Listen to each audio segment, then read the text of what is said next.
नमस्कार दोस्तों, DD red के एक और एक्शन वीडियो में आप सभी का स्वागत है। मैं हूं आलोक। तो आज जो वीडियो लेकर आया हूं वो वीडियो है रियल एंटरटेनमेंट टीवी का। उसका टाइटल है India updated China software, China request India for investment.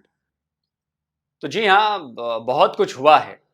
दरअसल रशिया गए थे हमारे जो एनएसए हैं, national security adviser Ajit Doval साहब।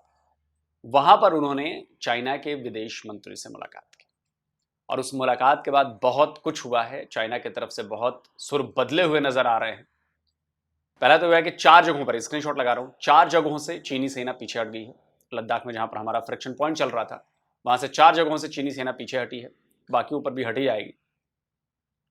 इसके अलावा चाइना की तरफ से कहा जा रहा है लगातार कि भाई भारत जो है वो बिजनेस को आगे बढ़ाए, हमारे यहाँ जो है भारतीय आकर इन्वेस्ट करें, बिजनेस करें। ये सारी बातें, मतलब ये एक तरह से कहा जा रहा है कि भैया कि मतलब संबंध जो है हम सुधारना चाहते हैं। ये संकेत मिल रहे हैं। वैसे हम न पाकिस्तानियों पर भरोसा करते हैं, ना चीनियों पर भरोसा करते हैं। चलिए पाकिस्तान की जनता इस पर क्या कहती है, ये भी जरा देख लेते हैं। के हालात के ऊपर भी बात करेंगे, क्योंकि आज का टॉपिक जो उनसे जिस पे वीडियो रिकॉर्ड कर रहे हैं वो भी ऑलमोस्ट बिजनेस के रिलेटेड है, लेकिन थोड़ा इंटरनेशनल इश्यूज को लेके चलेंगे। क्या समझते हैं चाइना की अगर बात करें, इंडिया और पाकिस्तान की जो दुश्मनी है उसमें कौन सा कंट्री है जो हमें बिल्कुल ओपनली सपोर्ट कर रहा है? देखें, जो हमें लगता है, पाकिस्तानियों को लगता है कि यार ये हमारे साथ खड़ा है। बज़ाहिर पाकिस्तानियों को तो लगता है कि चाइना खड़ा है, इंडिया के मुखालिफ हमारे साथ इंडिया के अगेंस्ट खड़ा है। हाँ जी, अगेंस्ट खड़ा है। लेकिन अब खबर ये है कि चाइना ने खुद जो सा वो वेलकम करना चाह रहा है। चाइना ने रिक्वेस्ट की है ओपनली, अगर मैं कहूँ कि भाई इंडिया के जो बिजनेसमैन है वो चाइना में आके अपना बिजनेस को बेहतर करें। कुछ टाइम पहले की खबर ये है कि भाई कुछ टाइम पहले 4 ऐसे पॉइंट से इंडिया और चाइना के बॉर्डर, 4 ऐसे पॉइंट से चाइना ने अपनी पोस्टों से अपनी आर्मी को हटा लिया है। क्या कहना चाहेंगे? खुद वो रिलेशन बेहतर कर रहे हैं, खुद वो इंडियन इन्वेस्टर को रिक्वेस्ट कर रहे हैं कि चाइना में आके इन्वेस्टमेंट करें, हमें इधर लड़ा रहे हैं। मेरी बात सुने, हर मुल्क की जो पॉलिसी होती है ना, वो उसके अपने मफाद के लिए, बेहतरी के लिए होती है, बेहतरी के लिए होती है। तो पाकिस्तान की भी पॉलिसी जो ऐसी है जिससे चाइना डिसहार्ड हो रहा है। नहीं, चाइना तो हमारा आयरन फ्रेंड है। हम कैसे उसे सारी मार्केट इधर जितना भी अगर कैमरामैन कैमरा घुमाए, मोस्टली चीजें, मोस्टली प्रोडक्ट्स, जूतों से लेके कपड़े, कपड़ों से लेके मोबाइल से लेके हमारे बाइक्स, गाड़ियां, हर चीज चाइना से आ रही है। हम उसकी वजूहत ये है कि पाकिस्तान की इंडस्ट्री जो है ना वो तबाह बर्बाद हो चुकी है। ठीक है, चाइना नजदीक है, कैरेज कम पड़ती है, ठीक है, कैरेज कम पड़ती है, इसलिए वो यहाँ पे ज्यादा मोस्टली आपको नजर आती है। ठीक है, ठीक है।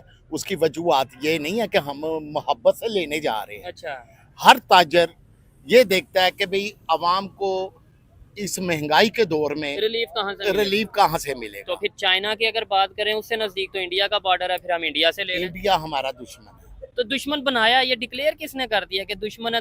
वही तो मैं कह रहा हूँ कि चाइना इंडिया भी तो दुश्मन थे ना। उस वक्त चाइना का कोई किरदार नहीं था। जब से दुश्मनी चल रही है, जब से ये दुश्मनी चल रही है पाकिस्तान की। ठीक है सर, मेरा पॉइंट भी यही है ना कि हम इंडिया पाकिस्तान दुश्मन, चाइना इंडिया दुश्मन, ऐसा है कि नहीं? लेकिन वो दोस्ती कर सकते हैं। नहीं, चाइना की बज़ाहिर किसी से दुश्मनी नहीं है। ठीक है, उसकी एक अपनी पॉलिसी है कि वो अपनी पॉलिसी के तहत हर मुल्क से डील करता है। ठीक है, ठीक है। आप ये बात करते हैं कि दुश्मनी की, सबसे ज्यादा दुश्मनी तो ईरान ने हमारे साथ निभाई हुई है। हाँ, बिल्कुल ऐसे। ठीक है, वो हमारा सलामी मुल्क है। ठीक है, अफगानिस्तान आजकल, अफगानिस्तान के साथ हमने क्या नहीं किया। ठीक है, उनको गले लगाया, अपने पेट से काट के, अपने बच्चों का पेट से काट के उनको खिलाया। लेकिन उनके नाम पे डॉलर भी तो लिए ना। फिर अगर सच बात बोले तो उनके नाम पे डॉलर लिए कि नहीं? तो फिर वो डॉलर किसने लिए? अवाम ने लिए। तो फिर पॉलिसी कौन बनाता है? अवाम बनाती है। कौन कहता है इंडिया से दुश्मनी रखनी है? अवाम कहती है। यही बात मैं कह रहा हूँ कि पॉलिसी जो है ना वो इदारे बनाते हैं, गवर्नमेंट बनाती है। इदारे गवर्नमेंट के ही होते हैं। जी बिल्कुल, इदारे बनाते हैं। ठीक है, ठीक है। और इदारे ही इस पॉलिसी को अवाम पर मसलत करते हैं। ठीक है। लेकिन आपने उस बात का जवाब नहीं दिया। आपने कहा कि हमने अपना पेट काट कर उनको खिलाया अफगानियों को। आपने अपनी जेब से पैसे दिए, पाकिस्तान की आवाम ने अपनी जेब से पैसे दिए। सवाल गोल कर जाते हैं आप लोग, जवाब देते नहीं है उसका। अरे भाई, खिलाया उसी इदारे ने जिसने डॉलर लिए, आपकी जेब से थोड़ी ना गए। अब आप कहेंगे हमारे टैक्स के पैसे गए, अरे तो आपके टैक्स के पैसे तो और भी कई चीजों में जाते हैं भाई। उन्होंने जिनको खिलाना था, उन्होंने आपसे पैसे तो नहीं लिए खिलाने के लिए, उन्होंने डॉलर लिया, खिलाया। आपने खुद जाकर तो नहीं दिया कि यह हम अफगानियों के लिए कर रहे हैं, या इदारे आपके पास आएंगे, तेरा एक हिस्सा अफगानी को जाएगा। और जो अफगानी, सही बात यह है कि जो अफगानी वहां पर था वो मेहनत मजदूरी करके अपना पेट पाल रहा था, अपने बच्चों का पेट पाल रहा था, वो खैरात पर नहीं जी रहा था। और पठान, मुझे नहीं लगता कि खैरात पर जीते हैं। पठान खैरात पर नहीं जीते, मुझे नहीं लगता भाई। जो लोग पठान मुझे देख रहे हैं, प्लीज आप लोग मुझे बताएं कि क्या आप लोग खैरात पर जीने वाली कौम हो। मुझे नहीं लगता कि पठान कभी भीख मांगकर जीने वाली कौम है। वो मिट्टी उठा लेंगे, वो ईंट उठा लेंगे, पत्थर उठा लेंगे, मेहनत कर लेंगे, मजदूरी कर लेंगे, और जो मिलेगा उसी से खाएंगे। वो भिखारी कौम नहीं है। वो भले गरीब हैं, ये मैं मान सकता हूं कि वो गरीब होंगे, लेकिन वो भिखारी नहीं है। क्यों भाई पठानों, कमेंट करके आप मुझे बताइए कि मैंने बात गलत कही है क्या, या मैं आपके बारे में ये गलत राय रखता हूं क्या। तो ये आप मत कहिए। वो चाहे पाकिस्तान के पठान हो, चाहे वो भारत में पठान हो, चाहे वो अफगानिस्तान के पठान हो, चाहे वो केपीके के पठान हो, कहीं के भी पठान हो, मुझे लगता है कि वो भीख मांगकर कभी अपनी रोजी रोटी चलाते हैं। कम पैसे मिले सही है, 4 के बदले 2 रोटी खाएंगे, लेकिन मेहनत करेंगे, मजदूरी करेंगे, बोझा उठाएंगे, तभी खाएंगे। भीख मांगकर तो मुझे नहीं लगता कि वो खाएंगे। तो इसलिए अगर ये पाकिस्तानी कहते हैं कि हमने अफगानियों को अपना पेट काट कर अपने बच्चों के हिस्से का खिलाया, तो ये झूठ बोलते हैं। ठीक है, अवाम नहीं मसलत करती, अवाम तो कहती है हमें हमारा हक मिलना चाहिए। वो तो अभी तक मिला ही नहीं है जब से पाकिस्तान बना है। ठीक हो गया, जब से कब मिला है, किस तरह कौन सा हक मिला है, मुझे बताए ना। देख, कौन सा हक में चाहिए, सेहत, तलीम, एजुकेशन, सेहत, तलीम, वो तलीम आ गई, हेल्थ, सेहत आ गई ना उसमें। ठीक है, और रोजगार, ये चीजें, हाँ, ये कहाँ है, ठीक है, बताएं कहाँ है। तो ये चीजें तो हमारी चाइना खा रहा है ना। मेरी बात आप समझे। देखें, आपने बोला रोजगार नहीं, फैक्ट्रियां बंद हो रही हैं, हो चुकी हैं ऑलमोस्ट। टेक्सटाइल इंडस्ट्री की बात कर लें, बंद हो गई, तो उसकी जगह पे कौन सी कंपनीज आ रही हैं, किस कंट्री की कंपनी आ रही है? कैसे आए जब आपका सिस्टम ही नहीं ठीक है। ठीक है, आपका सिस्टम क्या है, बिजली का रेट कहाँ है, पूरी दुनिया में बताए कहाँ रेट है। ये एशिया में तो सबसे ज्यादा महंगी बिजली पाकिस्तान में मिल रही है, पूरी दुनिया का पता नहीं। हाँ, तो वो जो देखे, दूसरे ममालिक भी जो एक्सपोर्ट लेके आते हैं अपने मुल्क में, ठीक है, वो देखते हैं कि भाई हमें ये कितने डॉलर का पड़ रहा है, हमारी आवाम के ऊपर कितना बोझ ये बर्दाश्त कर सकेगी कि नहीं कर सकेगी, कितना रिलीफ मिलेगा, कितना रिलीफ मिलेगा। ठीक है, आप $1 की आपको दूसरे मुल्क से मिल जाती है, तो पाकिस्तान में बनाएंगे उसकी कहाँ चले जाती, $4। क्या जी, गैस महंगी है, गैस नहीं है, बिजली महंगी है, ठीक है, टैक्स बहुत है। तो कैसे आप कह रहे हैं कि आपकी कंपनी अप्रूव होगी? नहीं, ये एक बिल्कुल लॉजिकल बात है। नो डाउट के हर पाकिस्तानी पाकिस्तान में बिजनेस करना चाहेगा, लेकिन जब उसे ये पता चलेगा मैंने ये एक लेट्स सपोज ये प्रोडक्ट बनानी है, ये मुझे यहाँ पे प्रोडक्शन में पड़ेगी $4 की, लेकिन बाहर से मैं अगर इंपोर्ट कर लेता हूँ तो मुझे $2 की पड़ेगी, तो उसे फैक्ट्री लगाने का, इतनी सरदर्द लेने का कोई फायदा नहीं है। और अच्छा, एक चीज, एशिया की बात करें, आपने बोला दुनिया में सबसे महंगी बिजली है, खासतौर पर एशिया में सबसे महंगी बिजली पाकिस्तान में है। क्या वजह है? इंडिया जिस तरीके से एशिया में ग्रो कर रहा है, तेजी से बढ़ रहा है, इवन चाइना जैसा जिसे एनिमी समझा जाता था या आपस में इनका टकराव रहता था लद्दाख के मामले में, ओवरऑल वो भी घुटने टेक गया कि भाई ठीक है, हम रिलेशन बेहतर करना चाहते हैं इंडिया से। कैसे ग्रो किया? वो भी वजूहात बताता हूँ। पहले तो मैं आपको ये जो क्राइसिस है ना हमारा, ठीक है, पहले मैं इसके ऊपर आऊँ कि बिजली का क्राइसिस क्यों है हमारे मुल्क में। वो इसलिए कि हमारे डैम नहीं है, इंडिया के पास डैम है। ठीक है, उन्होंने आने वाला वक्त सोचकर वो डैमों की तमीर उन्होंने की है। पाकिस्तान का जो सिंताश मुआदा था, ठीक है, वो भी उन्होंने तोड़ दिया, वो भी उन्होंने तोड़ दिया कि भाई हम नहीं मानते, क्योंकि क्या बात कर रहे हैं आप। ये साबित करिए कि भारत ने इंडस वाटर ट्रीटी तोड़ दी है। मिलियन में सब्सक्राइबर हैं शोएब भाई आपके, क्या आप मुझे बता सकते हैं कि क्या वाकई ये खबर सच्ची है कि ट्रीटी तोड़ दी है भारत ने? भारत ने ट्रीटी नहीं तोड़ी है, भारत ने कहा है कि इस ट्रीटी को बने हुए 64 ईयर्स हो गए हैं और उस ट्रीटी में ही एक कानून बनाया गया था कि भाई आने वाले टाइम पे टाइम टू टाइम जरूरत के हिसाब से इस ट्रीटी में बदलाव भी किए जाएंगे। 64 ईयर्स से ट्रीटी में बदलाव नहीं हुआ है, तो ट्रीटी में बदलाव करने की बात भारत सरकार ने कही है कि अब पाकिस्तान के लिए भी जरूरतें बदल गई हैं, पाकिस्तान के लिए भी हालात बदल गए हैं, भारत के लिए भी जरूरतें बदल गई हैं, भारत के लिए भी हालात बदल गए हैं। दोनों देशों को बैठना चाहिए और दोनों देश भारत और पाकिस्तान बैठकर यह तय करेंगे कि अब इसमें कौन कौन से बदलाव किए जाएं। भारत ने यह कहा है, भारत ने कोई ट्रीटी नहीं तोड़ी है और भारत कभी अपनी कोई ट्रीटी नहीं तोड़ता है। ये फेक न्यूज मत दीजिए आप लोग, और अगर कोई बोल रहा है तो उसको काउंटर करिए कि नहीं ये गलत खबर है, भारत ने ट्रीटी नहीं तोड़ी है। क्योंकि हमें अपना ये पानी जाया कर रहे हैं, ठीक है, नहीं पाकिस्तान पानी जाया कर रहा है। पानी जाया कर रहा है, लॉजिकल बात की उन्होंने, ये उन्होंने नहीं- लॉजिकल बात पेश की, ठीक है, तो इसमें नाहली किसकी इंडिया की है कि पाकिस्तान की अदारों की है? किसकी है? अब पाकिस्तानी अदारों की। लेकिन हम तो खबरों में यही सुनते हैं कि जी आज पाकिस्तान में पानी ज्यादा आ गया, इंडिया ने साजिश कर दी, इंडिया ने साजिश किया, पानी छोड़ दिया ताकि हमारी फसलें तबाह हो जाए। पानी ना वो दें तो हम कहते हैं इंडिया ने फिर साजिश कर दी, हमारे हिस्से का पानी नहीं दिया। मतलब वो पानी दे तो भी साजिश, ना दे तो भी साजिश। देखे वो ये हमने नहीं देखना कि डैम बना लें ताकि अगर पानी आता है आता भी है तो हम उसको सेव कर लें।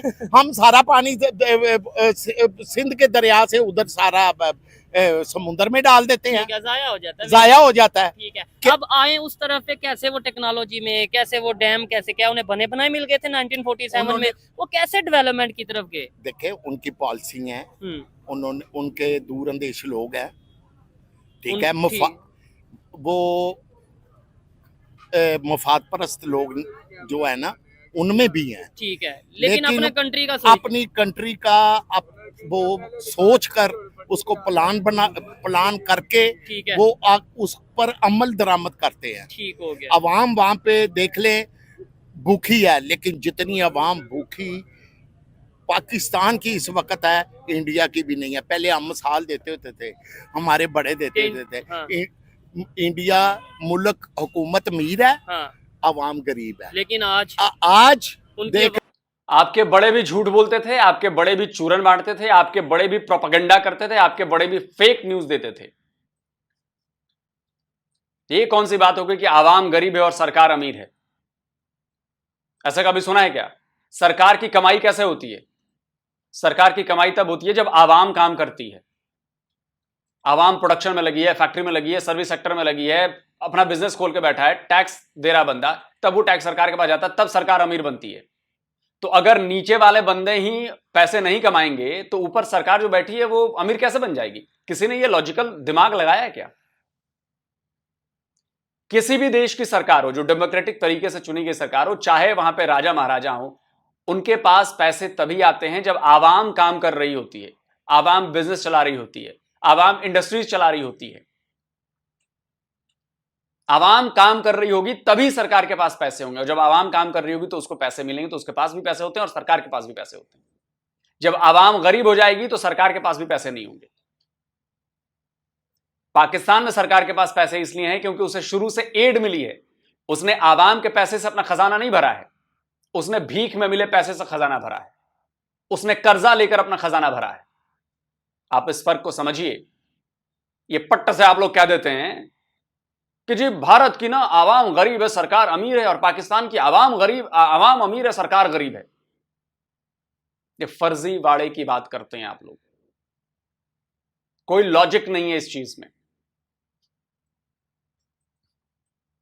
देख ले, उनकी आवाम भी बेहतर है, हुकूमत भी बेहतर है। ठीक है, क्योंकि दुनिया के टॉप, अगर हम बात करें अमीर तरीन जो लोग हैं 10-15, उनमें से 2 इंडिया के हैं, और पाकिस्तान के टॉप 50 में भी नहीं शायद आते होंगे। अगर कोई आते हैं तो कमेंट बॉक्स में बता दें, लेकिन मेरे ख्याल से नहीं आते होंगे। ठीक है, क्या अंकल जी क्या समझते हैं आप, चाइना अगर अपने रिलेशन बेहतर कर रहा है इंडिया के साथ, उन्होंने बॉर्डर से 3-4 पॉइंटों से अपनी जो सा फोर्सेस को पैक कर लिया, वो रिलेशन बेहतर करने की बात कर रहे हैं, इंडियन इन्वेस्टर को कह रहे हैं कि चाइना में आ जाएं, तो पाकिस्तान को भी इस चीज़ के ऊपर गौर करने की जरूरत है, हमें भी इंडिया से रिलेशन बेहतर करना है। सबसे पहली बात है कि मैंने पहले बात की है कि हमारी हुकूमत, हमारे महकमे, हमारे इदारे सब निकम्मे हैं। ठीक है, पहले मुझे ये बताए, जब से ये क्राइसिस आया बिजली का, महंगाई का, तूफान आया, ठीक है। हमारी कितनी कंपनियां दुबई क्यों गई हैं, चाइना क्यों नहीं गई? क्यों नहीं गई?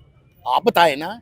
उधर उन्हें रिलीफ मिल रहा होगा ना, उधर उन्हें सिक्योरिटी मिल रही होगी, जो एक आम बिजनेसमैन की सोच है। मैं उसके मुताबिक बात हाँ कर रहा हूँ जी। कि भाई जिधर मुझे बिजनेस बेहतर ग्रो होता मिलेगा मैं तो उधर वो जाऊंगा। सब दुबई भागे हैं। ठीक है। दुबई वो इसलिए भागे हैं कि वहां पे एक मार्केटिंग है, ठीक है। मार्केटिंग है, इंटरनेशनल सिटी है वो। वो इंटरनेशनल सिटी है। ठीक है। ठीक है, सरमायादार जो होता है ना, वो देखता है कि मुझे बेनिफिट कहाँ पे है। ठीक है। चाहे वो चाहे इंडिया का हो, वो पाकिस्तान। इंडिया का हो, चाहे पाकिस्तान का हो, चाहे बांग्लादेश का हो। ठीक हो गया। ठीक है, तो मैं आपसे एक सवाल करता हूँ जी। कि अगर इंडिया के बिजनेसमैन उधर जा सकते हैं तो पाकिस्तान के क्यों नहीं जा सकते थे? इसका है। मतलब कि पाकिस्तान की जो स्टेब्लिशमेंट है, ठीक है। पाकिस्तान के जो इदारे हैं, ठीक है। उन्होंने अपनी आवाम को अवेयरनेस नहीं दी। ठीक हो ये गया। खुद ही मुखलस नहीं थे, ये खुद ही मुखलस नहीं थे। ठीक है। ये दो कश्तियों के सवार थे। चाइना से हम- पैसे मिले तो चाइना की तरफ, US अमेरिका से मिले तो अमेरिका की तरफ, यूरोप से मिले तो यूरोप की।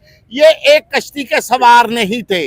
यही हमारी नाकामी की सबसे बड़ी वजूहत। और इसी चीज में मैं रोता नजर आता हूँ, कलपता नजर आता हूँ कि भाई पाकिस्तान को सबसे पहले रखना चाहिए। पाकिस्तान के फायदे के लिए अगर किसी भी कंट्री से रिलेशन बेहतर करने पड़े तो करने चाहिए। मैं कहता हूँ नफरतें तो हम रख ही नहीं सकते। जिस तरह की हमारी पोजीशन है एशिया में, आपको लगता है कि हम अपने किसी नेबर से नफरत रखें, दुश्मनी रखें, जंग का माहौल रखें? आपको नहीं लगता ये बनाया गया है सिर्फ मतलब किसी ना किसी वजूहात की वजह से, कश्मीर इशू, किसी ना किसी वजह की वजह से हिंदू मुस्लिम क्रिएट करके ये सारा सिलसिला। अदरवाइज अगर हिंदू मुस्लिम की मैं सीधी बात करता हूँ, ये मसले कोई नहीं है। अच्छा।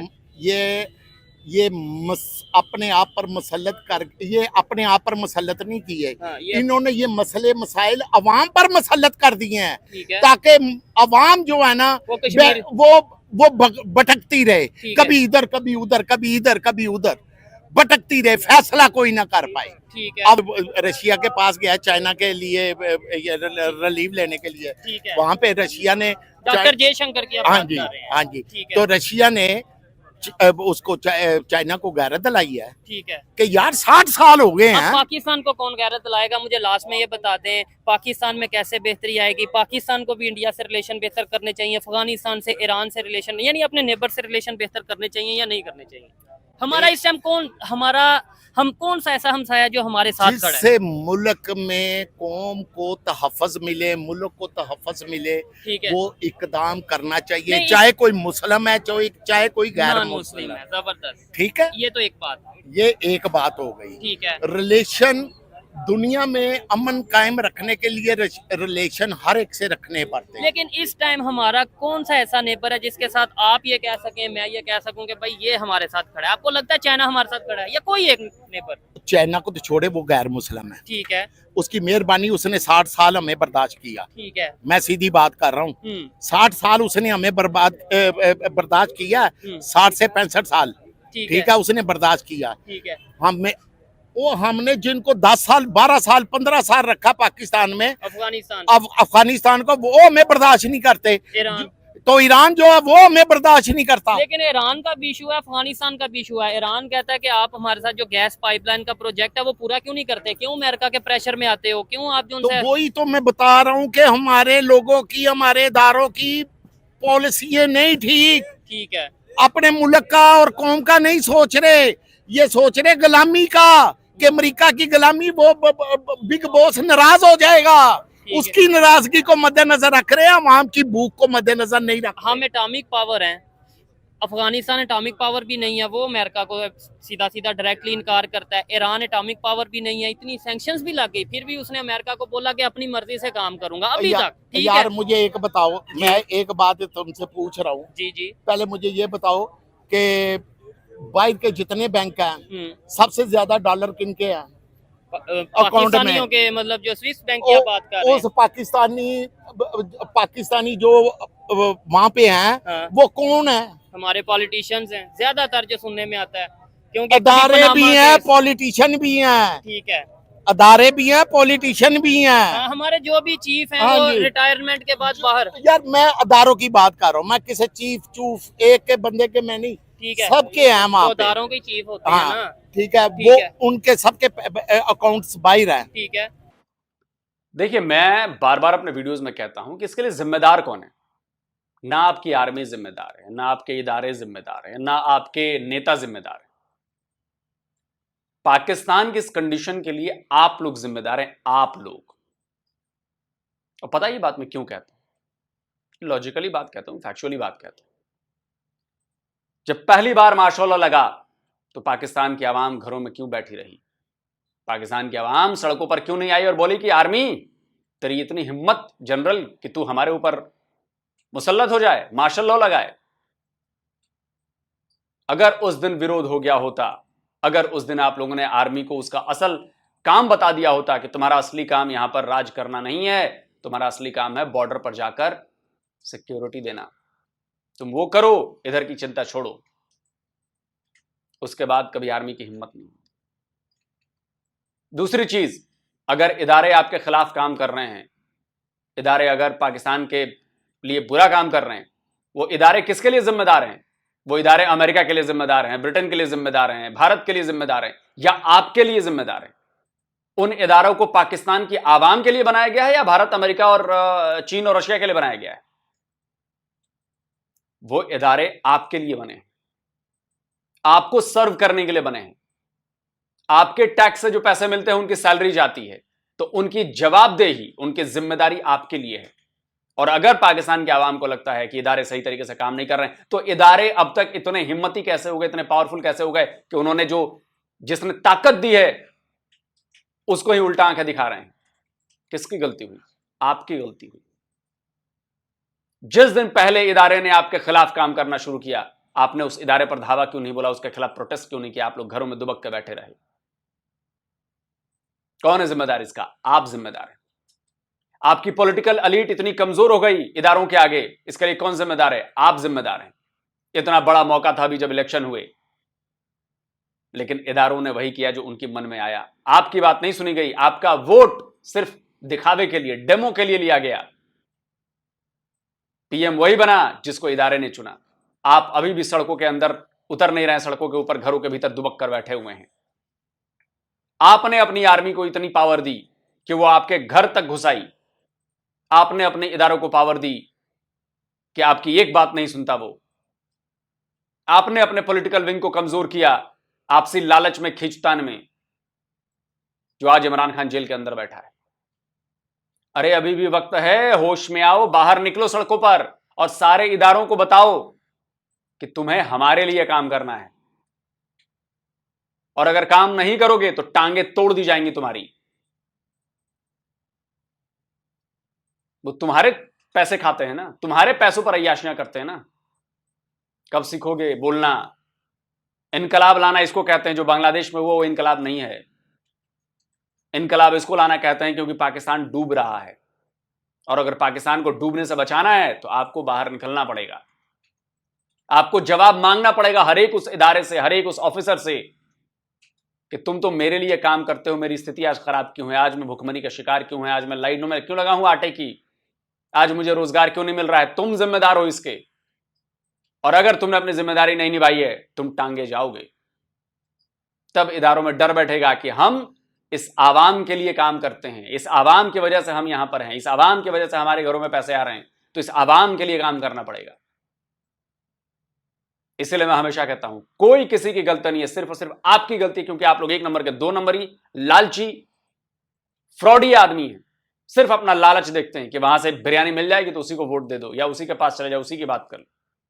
इसीलिए उन्होंने आपको इस्लाम को वेपन बना के आपको रेडिकलाइज कर दिया, और आपके सोचने समझने की शक्ति गायब हो चुकी है। गुलामों की तरह रहना आपने स्वीकार किया है। यह आपकी गलती है, किसी इदारे की गलती नहीं, किसी फौज की गलती नहीं। बाकी दोस्तों आप बताएं, रही बात चाइना की, तो देखिए चाइना को भी समझ में आ गया है कि भारत जो है वो पुराने वाला भारत रहा नहीं। ईंट का जवाब पत्थर से मिलेगा। तो बेहतरी इसी में है कि लड़ाई लड़ने की बजाय सुलह करके रहा जाए, बिजनेस किया जाए, समझे?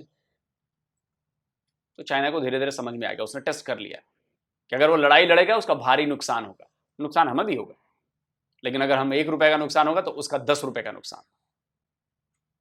इसलिए ऐसी बातें होगी। जल्दी मिलता हूं दोस्तों, कमेंट करके जरूर बताइए। नमस्कार। जय हिंद। तो अगर आप चाहते हैं मुझसे बात करना, मुझसे कोई सवाल पूछना, तो फैन कॉल पर आप मुझसे कनेक्ट हो सकते हैं। फैन कॉल में ये सुविधा है कि आप अपने हिसाब से वहां पर जाकर टाइम स्लॉट बुक कर सकते हैं कि आपको फलाने दिन मुझसे बात करनी है, फलाने टाइम पे मुझसे बात करनी है। लेकिन ये भी बता दूं कि ये पेड सर्विस है,